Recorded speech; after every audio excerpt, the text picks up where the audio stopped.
Can you all see my screen? Because it was acting wonky. Awesome. So I'm Camila Chiapina. I am an art director during the day and then at night I Pimp Portfolios. That's my thing. I love doing that.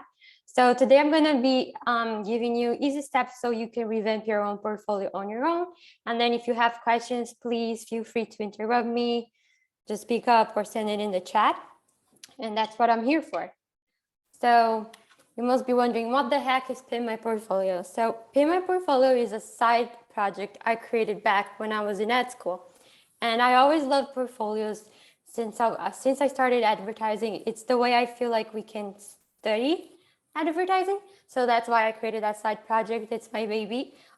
So pretty much, yeah, that's what I do. I revamp portfolios and I'm kind of like an egg geek, but that's my thing. So I like it a lot. So I see portfolios as our business card. So it's our first contact with the agency where like you send your portfolio via email and you pray to God for them to reply, right?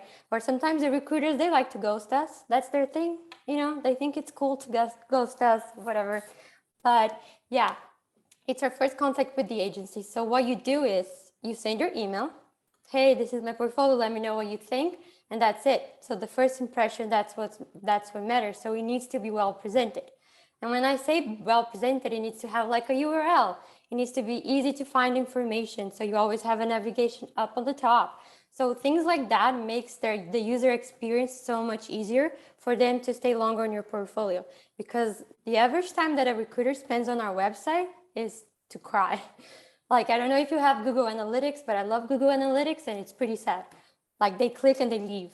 So I don't know what's their deal, but that's what happens. So it needs to be well presented. But don't panic. That's what I'm here for. So starting now, I'm going to be giving you tips of what I think works well for a portfolio. And all those tips I collected throughout my years of like showing my portfolio to recruiters. So that doesn't just come from Camila, it comes from recruiters all over. So I usually use my portfolio as a trial. So every like 2 months, I delete everything and then I create a new portfolio and then I show to recruiters to get their feedback and then I apply it to my clients. So everything here is pretty fresh. So I hope you guys enjoy. So go after feedback. So every time you're about to revamp your portfolio, just like go to your mentors, go to your colleagues, even like your mom. My mom is great with feedback. So just go with random people. And then if they don't understand what you're trying to explain with your portfolio, perfect. If they don't understand the idea or if they don't understand the write-up, something is off. So you have to think about it. So go after feedback. I remember when I came, I'm from Brazil, by the way, but when I came to New York in 2016 for my internship, I remember there were weeks where like going to 7 agencies, right? Just to gather feedback. And then when I came back to Brazil thinking I need to go back to New York again, I was like, no, I need to see all the feedback that I gathered throughout all my meetings and stuff. And then I say, okay, this project works. This is not working. They like this thumbnail, but for some reason they're not clicking on this one. So that's what I did. And then once I got all the feedback, I was like, okay, you can start your portfolio from scratch now. So I mean, I'm not gonna lie, I deleted my portfolio like 10 times during the process, you know, who am I kidding? But it's part of the industry.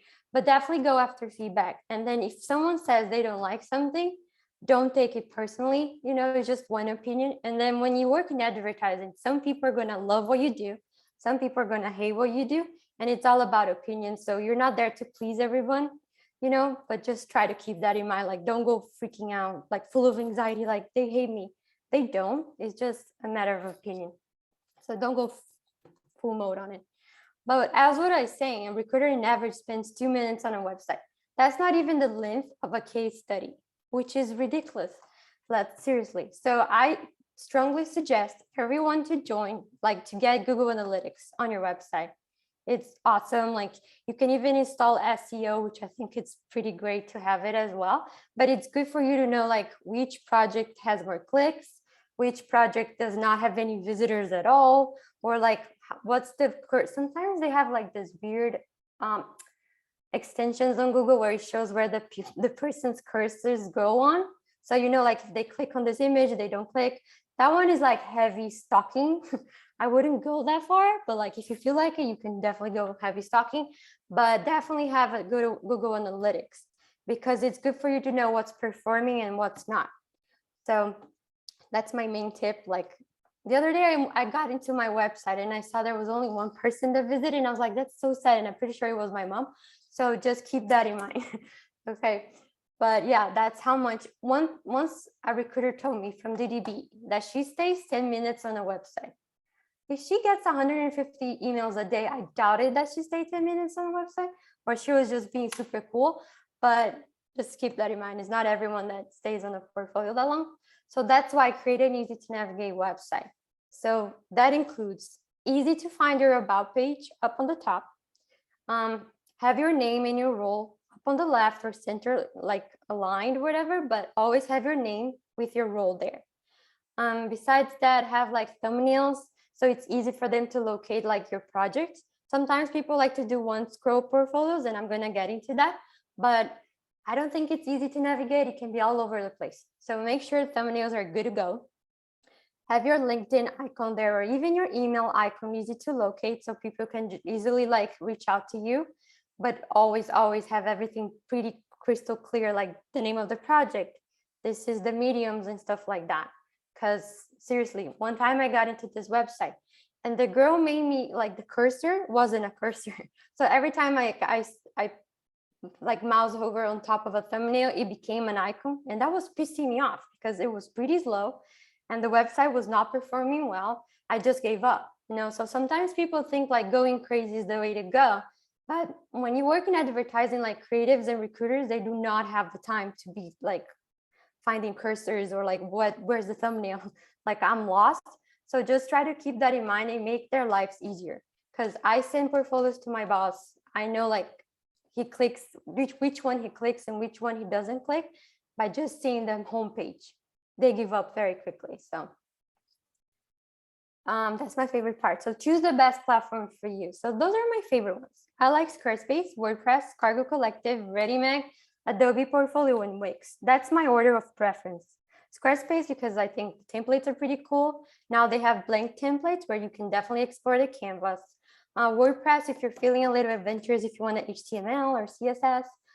Cargo, I love Cargo. Cargo is pretty cool. They have like amazing designing templates.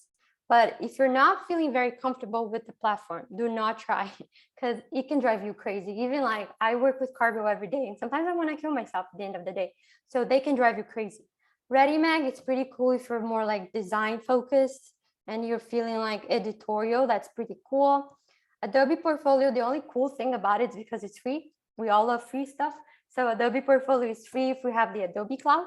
And Wix, I mean, I really don't like Wix, but it needs to be there because they have like 500 and something templates and they do have a lot of tutorials.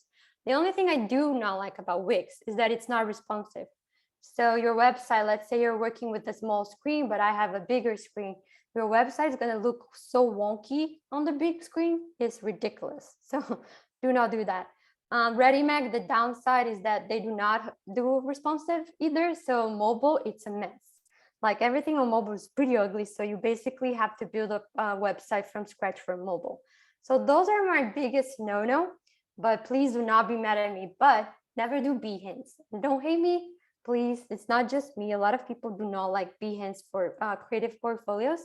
Reason why is that does not have any personality.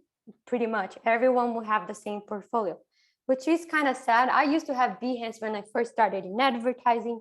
And then I went to a round of interviews and they were like, no, don't do Behance. And I was like, oh, that's sad. So now I use Behance to download fonts or like cool templates or mockups, whatever. That's what I like to do. Oh, I have apologized. My neighbor starts to sing opera. So if you guys hear opera, it's my neighbors, not me, just FYI. He's pretty loud. Anyway, so don't do Behance. So if you do have Behance, I apologize. You can keep it, but definitely create something from scratch.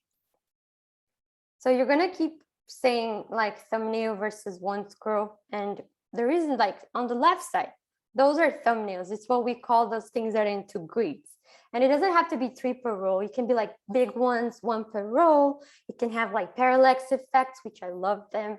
So those are thumbnail grids. Is where I see a pretty big image that represents your project and it makes me want to click.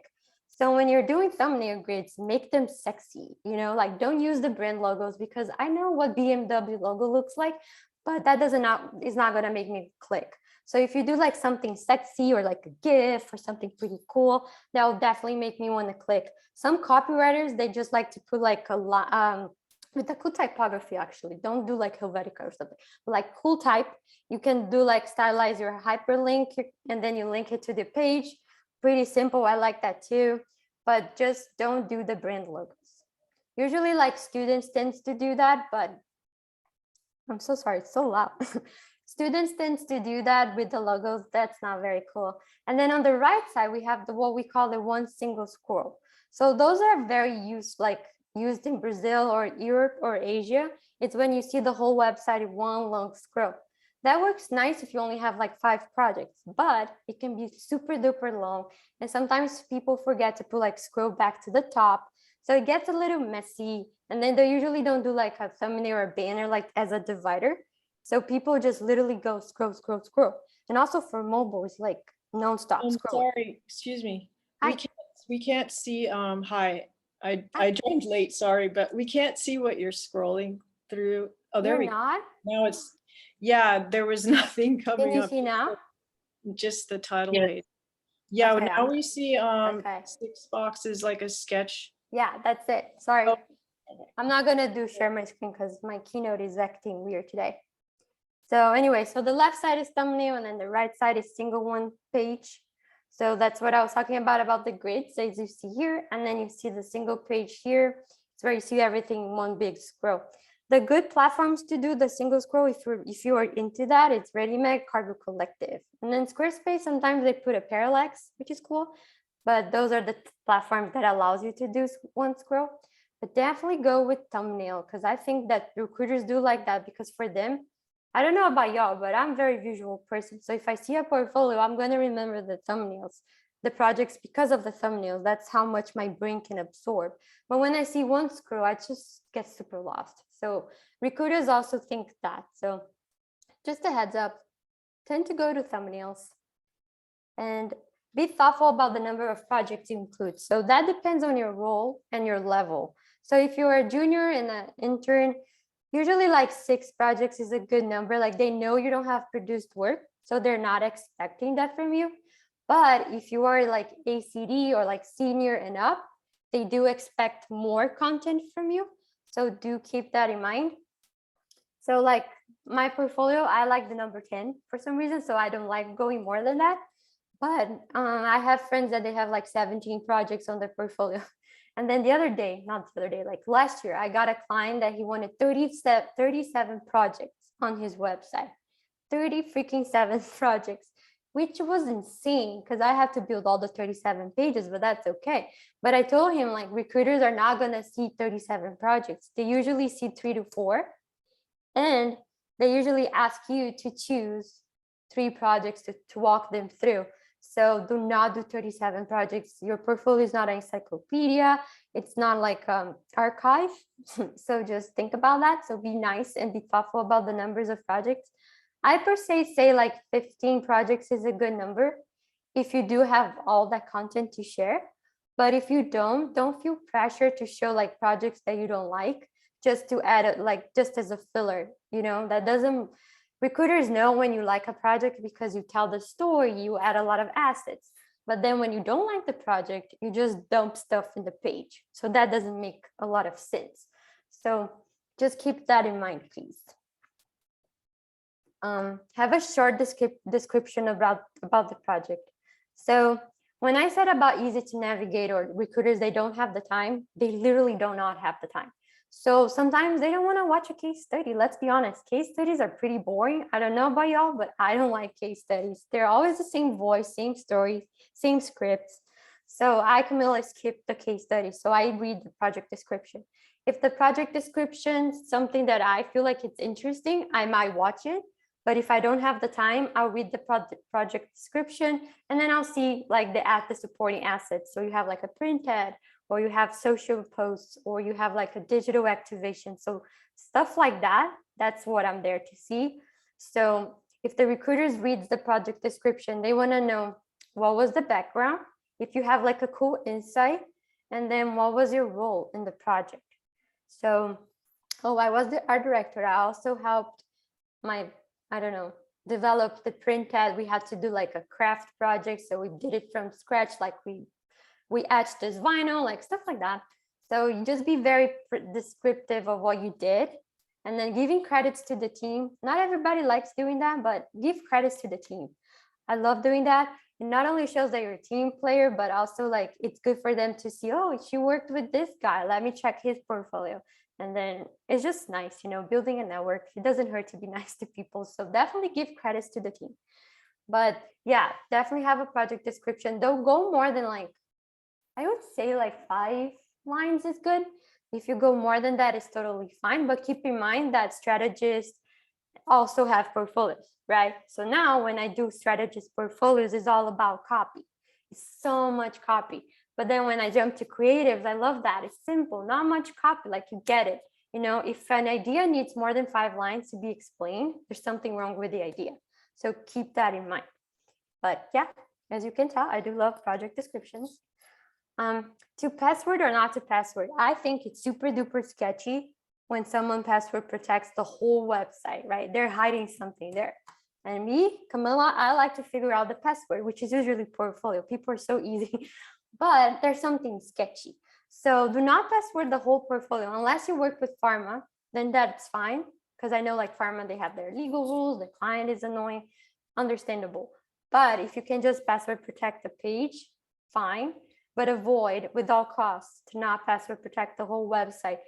Sometimes people protect the website and I can even reach out to their email because the email is on their about page. So how am I going to get there? So you're missing out, you know? And then the recruiters, they're not going to reach out. Hey, Camilla, give me your password.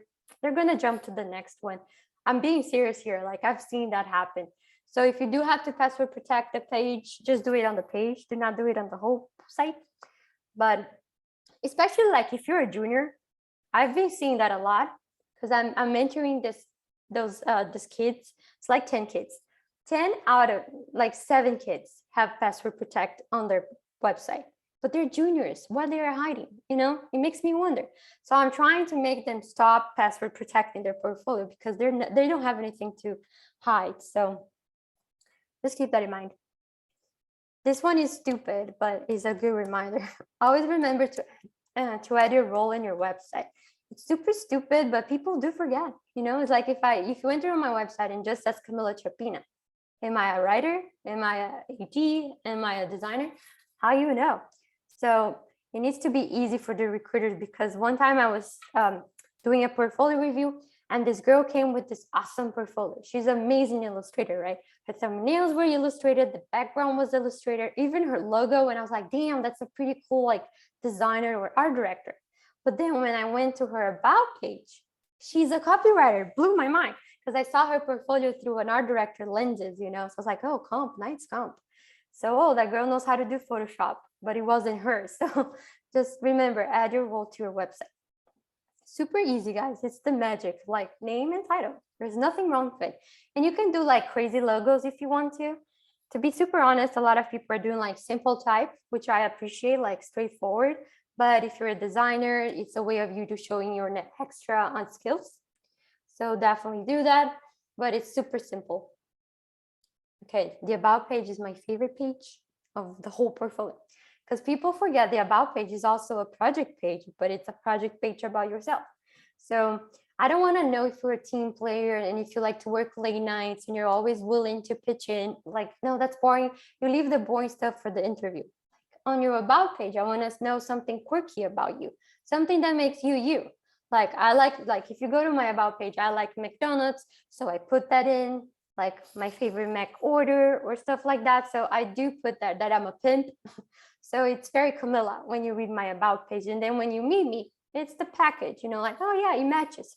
Sometimes like people put like amazing funny stuff, and then when I meet them in person, it's like, oh, that person is boring. Like where would this person from the portfolio? So just make sure like it's all about branding yourself. So when you're doing your about page, for the copy, usually like just put something that's very unique to you. And then this is what I like the about page to look like. It's pretty simple. You have a photo. If you're shy, you don't have to put a photo. You can put like your dogs. I love dogs. Just put your dog there. Like just put something there. You know, like a lot of copy can be boring. So break it up with an image. It can be like image of a drawing you did or your drawing, whatever. But just put a cool photo. You don't have to do professional headshots. Like those are not very creative. Like, let's be honest, we're not like headshot people, you know, that's for LinkedIn people. We're not that. So just try to be cool with your photo. And then on the right side, you write like a nice blurb about yourself. And then you can put the experience if you have awards or any like press. And then you have your education and then your social media. And then you can put your resume button to download, but please have your resume there. I know it sounds super old school, but recruiters, they do appreciate a good resume. It's wild. Like it's 2021 and we still need to print resumes for an interview. Yes, it is true. So just have a download, a button for them to download. And whenever you're doing that, please make sure it opens on a separate tab instead of the same tab as your portfolio, because we don't want to lose people, right? We want to keep them there. So keep that in mind. This one is more for the art directors, but copywriters, you will also need this. Make sure your images are with a good resolution. Whenever I'm seeing like an art director's website and the image is pixelated, I'm like, that hurts, you know, because you're an art director. Your images are not supposed to be pixelated. But if you're a copywriter and your image is with a low resolution and your copy are going to get all blurry and pixelated, how am I going to read your copy? So that happens a lot. You know, like I work with a lot of people that have like 20-year plus experience. So their images are not good for web because they're like print ads, but they're not, I don't know how. When they upload, it gets so compressed. So like every time I'm going to read the copy is all blurry. So that doesn't make much sense. So just make sure your images are with a good resolution. And I know art directors, I'm an art director. I know we're mean people. We don't like sharing our files. I don't know why we do that, you know, but share your files with your partner. Like, don't be mean, you know, like share the 150 DPI. Don't share the 72 DPI. Just be nice. So share all the assets with your partner just to make sure everyone has a good resolution image quality. Have a personal domain. A lot of people get super lazy with this. And having a personal domain is all about branding your website and yourself. So a personal domain is so cheap, guys. It's like $1.99 on GoDaddy. I literally pay $2 every month for GoDaddy to have Camila Chapina. So it's cheap. Squarespace gives it for free for a year. So that's a plus. Wix does that too. So you can have like a free personal domain. Just buy a personal domain. It's so simple. And please don't go funny with the URL. Like if I wrote like tropical Brazilian as my URL, people will never find me on Google. But if you type Camila Chapina, my link is the first thing that will pop. So just keep that in mind because nobody will ever type like www.camilachapina.com. That's not the first thing that comes to mind. So they usually go to Google and they put your first and last name. So it's good for the SEO, which is like search engine optimization. So it makes you relevant on the Google search. So that's fun. So definitely have a personal domain. Ooh, Vimeo versus YouTube. I was a big fan of YouTube, but last year I was doing a portfolio for this guy and he had this like condom ad on his portfolio and it looks super cool. So I'm like, I'm gonna watch his condom ad. So I clicked on it, right? It was on YouTube. So I watched the ad and then in the end, YouTube suggested me some freaky stuff, like very naughty stuff. And I was like, damn, YouTube. So I imagine if a recruiter was watching that. And I was like, oh my God, I wish I was there to see it. But yeah, that happened. So I kindly suggested the guy to switch to Vimeo and then explained it why. He got a little offended and I'm like, maybe he liked that YouTube suggested that, but I don't think it's very professional. So anyways, Vimeo is the way to go. You don't have to pay for the pro. I don't pay for the pro. But the good thing about Vimeo is that it doesn't compress the video quality. YouTube does that.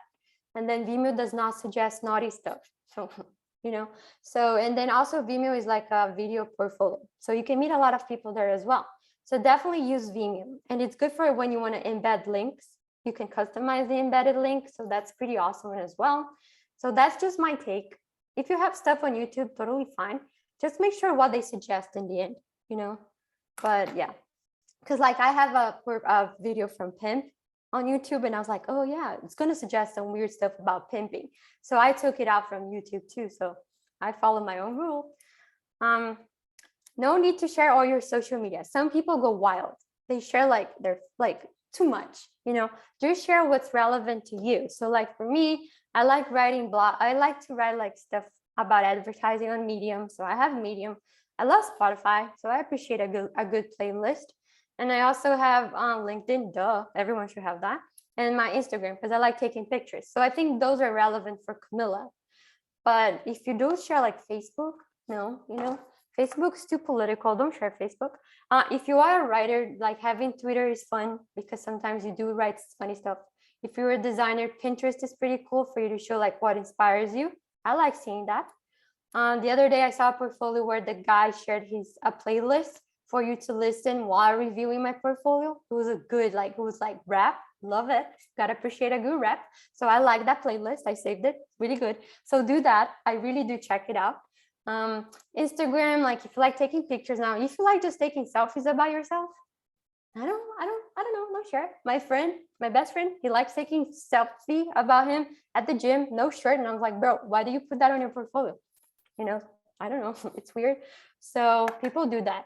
And then if you do put your Instagram, don't make it private because it doesn't make sense. I'm shy, I'm not gonna click to follow you just to stalk a little bit, So just keep that in mind, but no need to share all your social media. Just keep that in mind.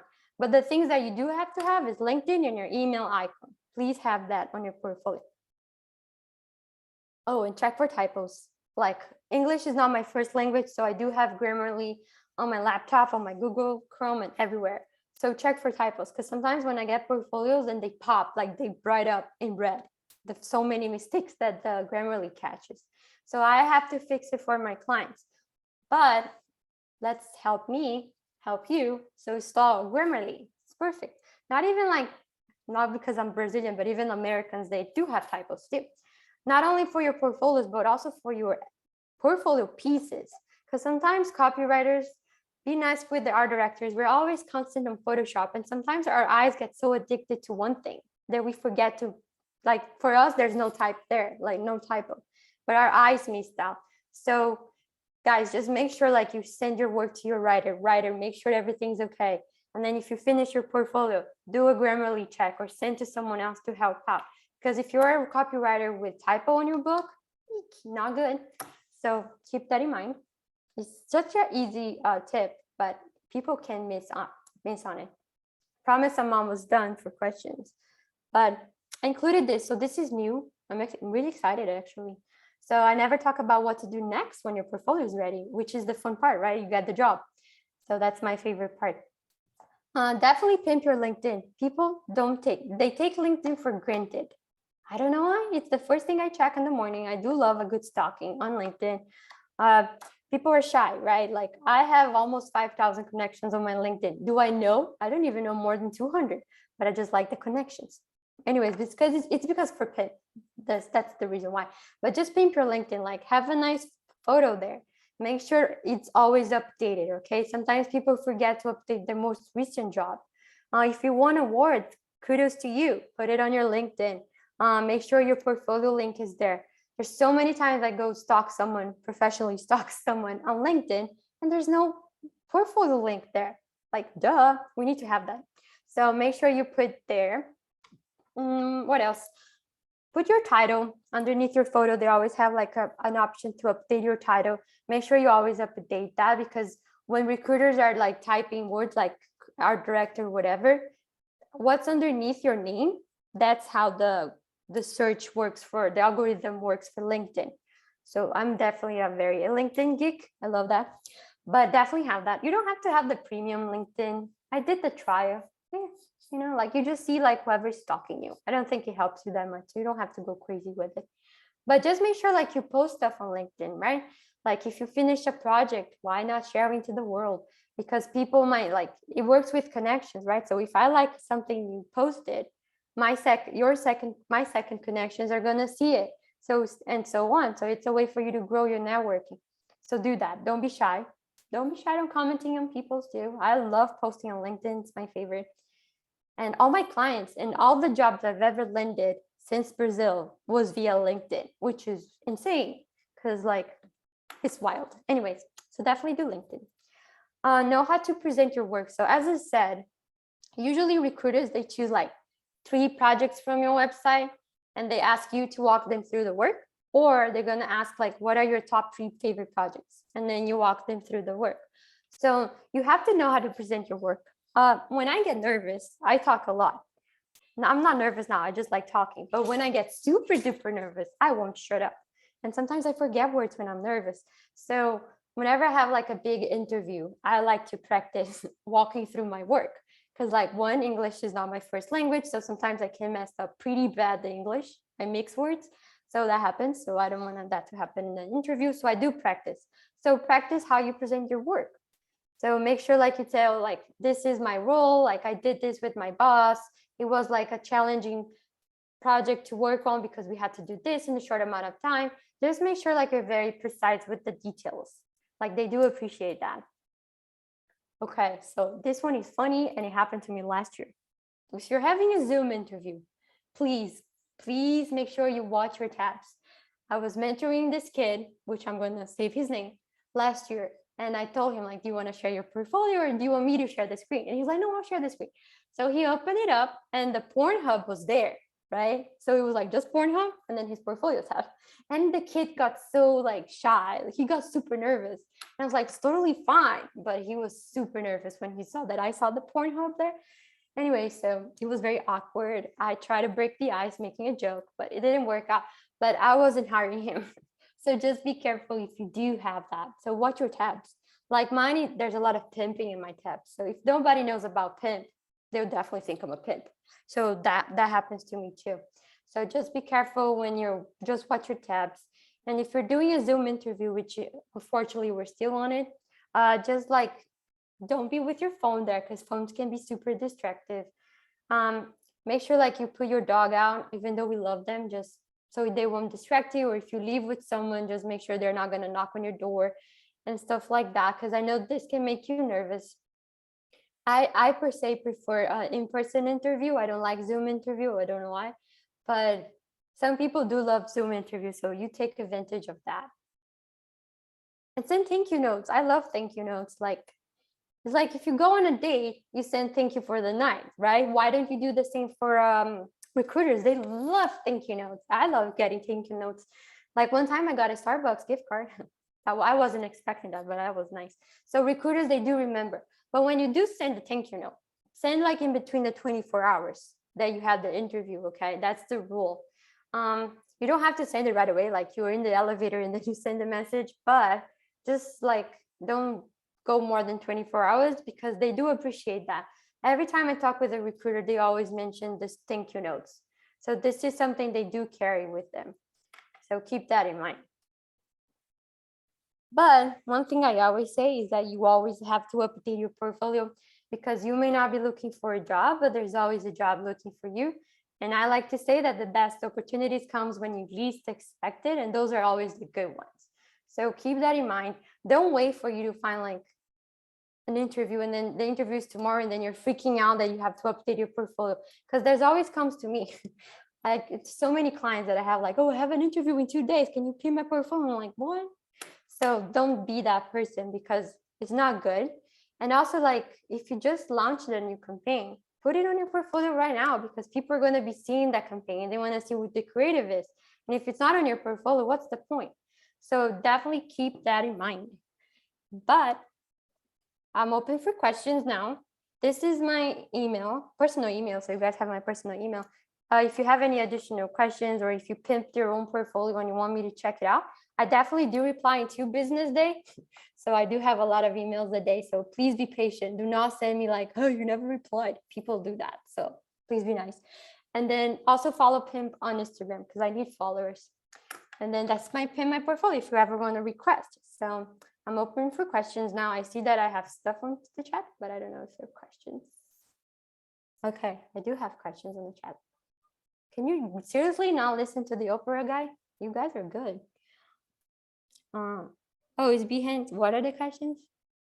Okay, so do you have any questions? Please, like, don't be shy. You can just pop in and ask questions, or you can just send it through the chat. If you don't have any questions, totally fine as well. So, yeah. Oh, your email, yes. Oh, one thing about emails though, is when you reach out to a recruiter, when you reach out to a recruiter, don't follow up the next day because they're like 2 weeks ago, I got this student that sent me an email and I didn't have the time to reply, which is totally fine because I was super busy. But then 2 days later, the same kid sent me an email on a message on my Instagram, my personal Instagram, saying, hey, I see you're on Instagram. Can you please reply to my email? Because I went out and I posted that I went out. And the kid was like, hey, I sent you an email. And I was like, bro, this is rude. Don't do that. It's personal email. Boundaries, limits. And I didn't reply. I ignored. And then he sent me on LinkedIn and the same day. And I was like, oh my God, that's how you trigger anxiety on people these days. So I had to be super honest with him. Like, bro, you don't do that. Like you have to wait a little bit. And then if I don't reply in 4 days, you can send a nice follow-up on the same way you reach out to me via email. So that happened. It wasn't nice. So just keep that in mind whenever you are sending emails. Don't go stalking mode.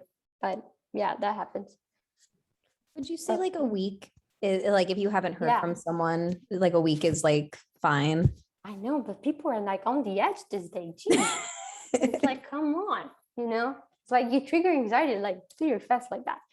I have a question. Is there a use from a traditional book portfolio these days? To be super honest, super duper honest, everyone goes with the traditional thumbnails. That's the most traditional way a portfolio looks like. It's been a while since I last saw like a pretty dope ass portfolio with like crazy animations and stuff. So I would say like keeping traditional. Like usually people do thumbnails on Squarespace.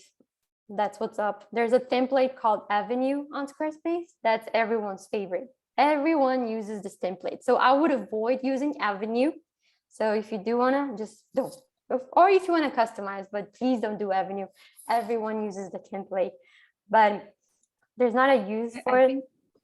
Sorry? Oh, I think he's asking if like a physical portfolio, like a actual physical book. I never had those. No. Unless if you're a designer. Some designers, they do have like mock-ups of like packaging and stuff.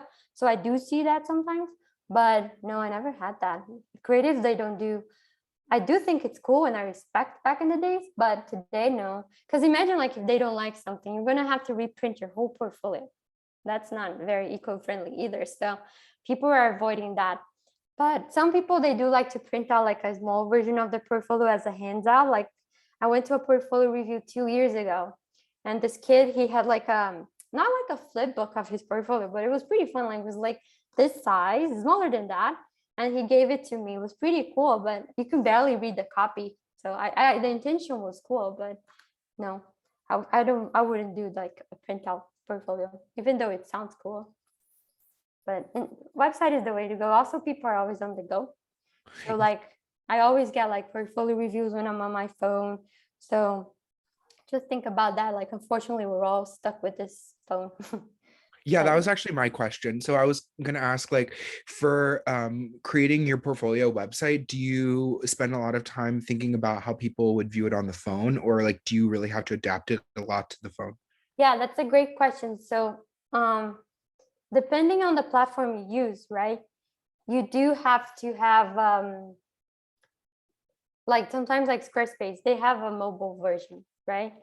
So you can like, whenever you do your desktop, Squarespace will automatically create a mobile version. And then all you have to do sometimes is like make the logo a little bigger and stuff like that. So that happens. But like definitely check it out, because don't trust the responsiveness of the template. Like every time I do my website or every like client's website, I go to my actual phone and I see how it will look like. But when you're doing mobile, like everything gets stacked, right? So stuff like that, it's pretty common for mobile. Like ReadyMag is a mess. ReadyMag is the kind of template that you platform that you have to build 2 websites separately, one for mobile, one for desktop. Cargo is a little confusing for mobile, but it does work nice. Wix is a mess as well. Like not super duper mess, but it is a little messy that you have to clean up. But just make sure like you check your website all the time on your phone, just to make sure, like sometimes like the fonts, they can overlap with each other depending on the spacing that you had and stuff like that. So definitely check it out for sure. And some people do ask me about tablets, right? Like iPads, but I wouldn't worry about, because like on my portfolio, like 37% check my website via mobile and the rest desktop. Nobody checks on tablet. And when they do check on tablet, they usually like flip it or something. So just keep that in mind, but definitely check it out. Any other questions? Feel free to ask. Okay, I have another question if no one. I love you, Sean. Okay, so do But you I have any love questions. do you have any resources or tips for mocking things up? Because I was kind of really Ooh, encouraged yeah. to do that, because I think that like I had a couple of screenshots of like social media accounts that I've done or things like that, but then like even just like putting like a silhouette of a phone over it kind of makes it look Yeah. elevated. So what are your opinions about mock-ups? I love mock-ups. I do that for even like agency work. We have to mock up on a phone because apparently the client does not know what social media post looks like on a phone. So we do have to comp. So I love freebies. I'm all about freebies. So there's a website called Hamburger, which they have amazing free like templates for Photoshop. But if you go on Behance, that's why the only reason why I love Behance is because you can get free stuff there, right? So you can do like a poster, print ads, like magazine, book covers, just put like free template. That's the way to go. Can But you just be say careful. hamburger and then what was the other one? Just look for freebies. I'm typing there. Every time you see freebies, it's free. So yeah, but just make sure like be careful with the source, because sometimes I do get virus because I download the stuff like randomly. So just make sure you check the source. But definitely do Behance, and Hamburger is good. There's something called forgot the name, free pick. It's like a vector. I'm putting on the chat. So this is more like vectory type. So you can definitely do that on Illustrator and then play around with the smart object, but just put freebie tip like PSD freebies. But I'm all about mockups. I love those. Perfect. That was so good. Thank you. No problem. Okay, any other questions? Feel free, or you guys can just email me if you're feeling shy. Really. Yeah, I kind of have one. So I've been in like, I'm trying to transition kind of from pharma into consumer. And so I've been in it for a few years and I don't want to continue doing that kind of work. So is it worth putting it in my book, even though it's pretty much all I've been doing? I know pharma is boring, right? Awful. I know. Totally respect you. But yeah, I mean, I would put stuff in your portfolio because like it's what you did for 2 years, and it's like it or not, it's your work, right?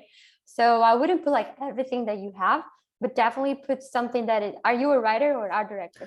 I'm an art director and I have other work and like design work from Yeah, but freelance definitely stuff. put something in the mix because they're gonna see Okay. your resume and stuff. They're gonna say, yeah, you worked for pharma. What did you do throughout those 2 years? But I hear you. I get a lot of pharma clients. They're my biggest clientele. They're always trying to leave pharma, right? So one thing I do say, like depending on your level and how many, like how much patience you have, like if like do personal projects, right? Personal projects is also a way to go for you to put stuff on your portfolio. Like when I mean, that was when I graduated, but I'm a sucker for personal projects. I like to keep busy. I don't know why I do that, but I used to have like 3 personal projects until like I had to focus just on Pimp My Portfolio.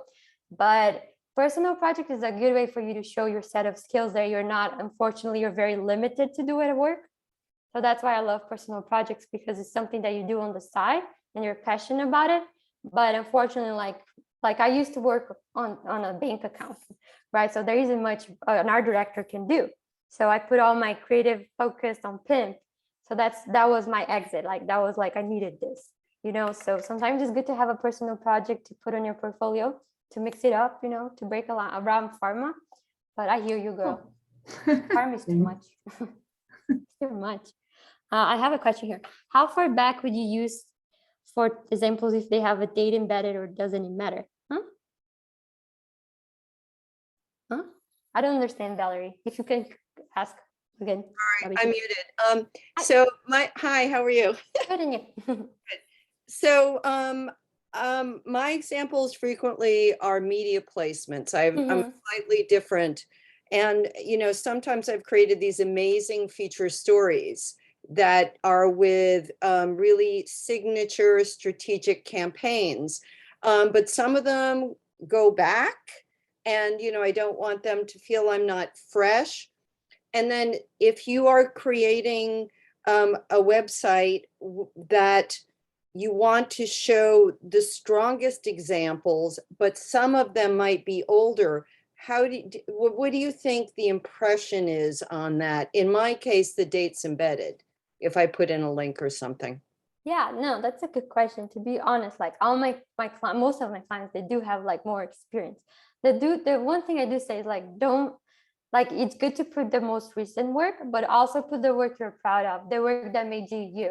You know, some people's like, the other day I had a client and he had this campaign from 1995 and I thought it was so cool. It was like for BMW and it was pixelated, right? So what I made was I made the padding of the website a little like shorter instead of like wider, because I didn't want him to lose out, you know, like they're gonna say, oh, your portfolio sucks because it's pixelated. No, the work is old, but like it was totally dope.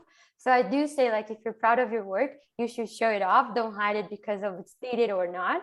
It's still relevant. Like the beauty of advertising. Like the other day, my boss showed me an ad from 1952. And I was like, yeah, it didn't die. Love it. You know, so definitely show that, because like advertising is cool because it doesn't get old. That's what's fun about. So definitely show, don't hide. It don't matter about the date. Because you're experienced. I want to work with someone experienced. Like young kids, you know, what do they know yet? It's not like, you know, they have to think about that. So yeah. Okay, thank you so No much. worries. I have a question from Andrew. Is it a best practice to keep projects in chronological order? Oh, that's a good question.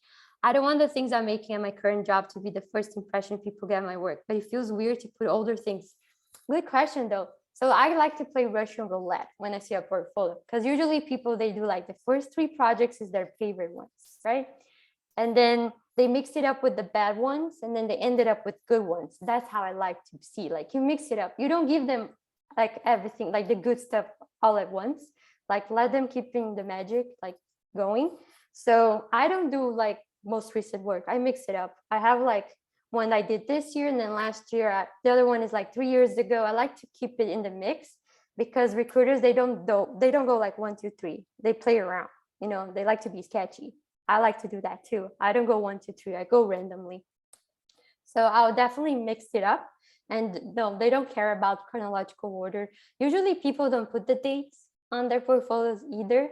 So like to 2021, this is what I did. Usually people don't do that, because some people, it's not every year that we produce cool work.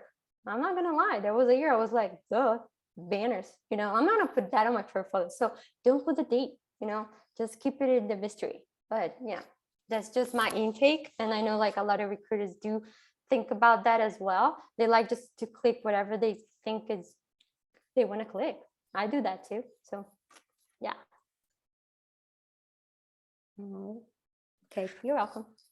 So I know like it's until 6 and I go, you guys are tired of Zoom, but if you have any other questions, please feel free like to ask, or definitely reach out on my email, and I promise I'll get back to you by Friday, you know, because yeah. But it was great having you all here. Thank you so much for the patience. And I know I speak a lot, so you guys are great.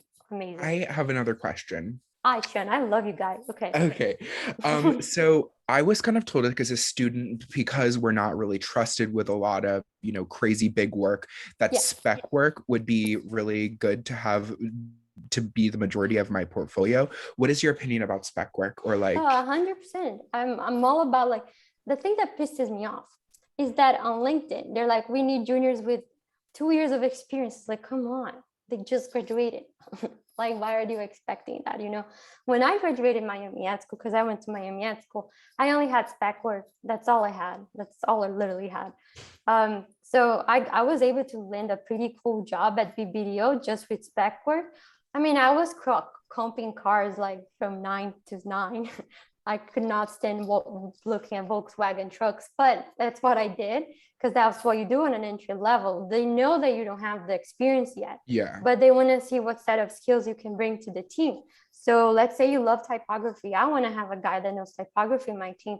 So I'll definitely know like how you treat the lettering, how you like stuff like that, like the choice of font that you bring, like stuff like that. That's what I want to see. Because if I'm in trouble, like I'm doing a banner, can you help me with the banner? Will you know how to adjust the height and stuff like that?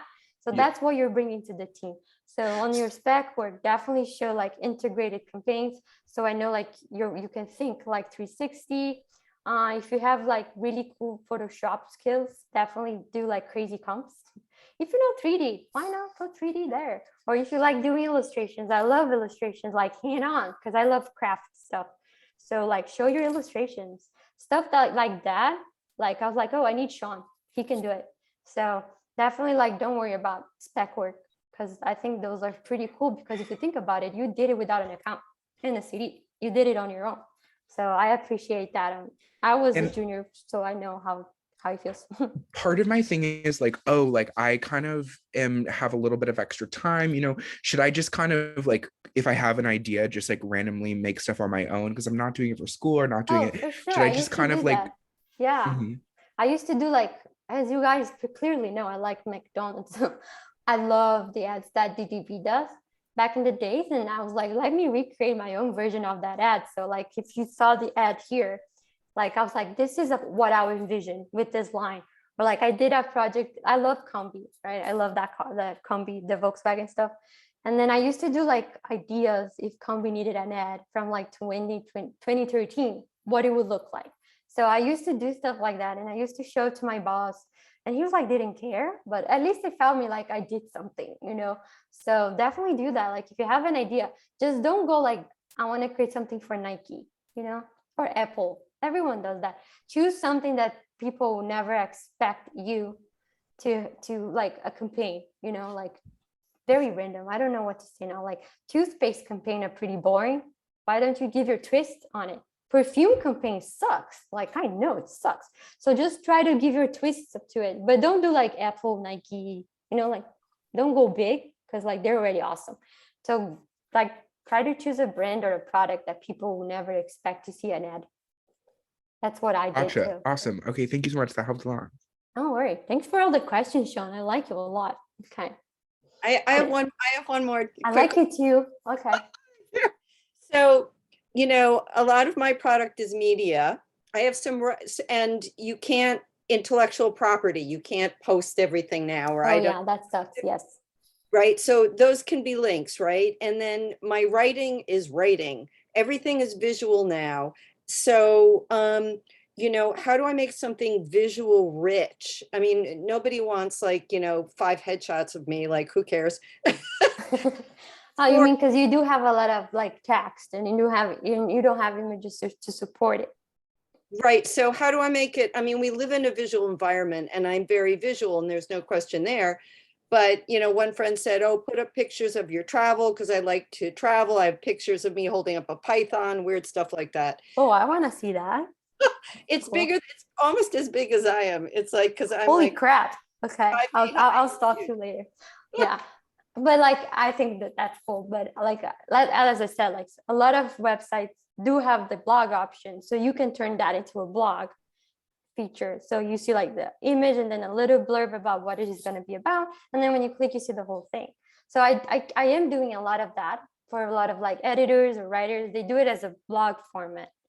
I mean, they are like, if it's writing, they're expecting writing, like don't worry about the images. It's nice to add an image just to break through a lot of the writing. But if you don't have it, don't go crazy like, oh, I need images. Sometimes we force ourselves to, like we're a lot of pressure. I know that. I'm a walking pressure by myself. So yeah, but definitely like I want to see the pattern, but definitely mix it up with a little image to break the text. But I also would explore Medium. I love Medium. Medium is like for a blog website. I write stuff there. It's good, like just to de-stress, but you can link it to your website, which is pretty cool. So you can embed the post to your website. So it feels nice and it works pretty nicely as well. So. Oh, I love that. Thank you so much. Thank you so much. And send me the Python. I want to see it. It's pretty wild. And then I have one of me kissing a dolphin. Everyone has that. That's my dream. Okay. Oh my God, it's so fun. I can't tell you. Oh, I love it. Love it. Anthony asked if my deck is going to be available. Good question. I'm going to share with the peeps from the show, or just email me and I'll send you the deck. I don't mind. Just say, hey, I need the deck. I'll send it. That's my baby. But yeah, I think that's it. So if you guys want to send me emails, just make sure I'll reply eventually. And it was great having you all. And I'm sorry if I spoke too much. I do like making people laugh. You did it. Can I, to the bank? I have a question Oh, yeah.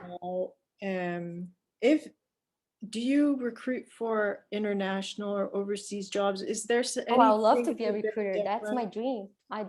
I'm not a recruiter, although I would love to be okay. one. Yeah. But I'm not a recruiter. So, but definitely like don't be shy to the problem with the international stuff, and I'm not gonna get into it, is because of the work visa, which triggers me a lot. So Mhm. I'm not a lawyer, so I cannot talk about it.